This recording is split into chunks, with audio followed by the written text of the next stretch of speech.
ভারতে চলছে নতুন সরকারের শপথ গ্রহণের প্রস্তুতি। তৃতীয়বারের মতো প্রধানমন্ত্রী হিসেবে নরেন্দ্র মোদীর অভিষেক আয়োজনে দাওয়াত দেওয়া হয়েছে প্রতিবেশী দেশগুলোর রাষ্ট্র ও সরকার প্রধানকে।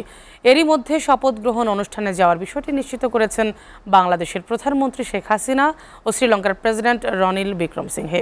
সব শঙ্কার অবসান ঘটিয়ে বুধবার সন্ধ্যায় নিশ্চিত হয় এনডিএ জোটের সব শরিককে সাথে নিয়ে এই সরকার গঠন করছেন প্রধানমন্ত্রী নরেন্দ্র মোদী। দিল্লিতে বিশেষ বৈঠকে নরেন্দ্র মোদীকে সমর্থনের ঘোষণা দেন দুই কিংমেকার চন্দ্রবাবু নাইডু এবং নীতিশ কুমার। লিখিত সমঝোতাও হয়। এর আগে রাষ্ট্রপতি দ্রৌপদী মুর্মুর কাছে পদত্যাগপত্র জমা দেন ভারতের প্রধানমন্ত্রী নরেন্দ্র মোদী ও মন্ত্রিপরিষদের অন্যান্য সদস্যরা। ভারতের লোকসভা নির্বাচনে 293 আসন পেয়ে জয়ী হয় এনডিএ জোট। এককভাবে বিজেপি পেয়েছে 240 আসন। রাহুল গান্ধীর ইন্ডিয়া জোটের ঝুলিতে গেছে 232 আসন।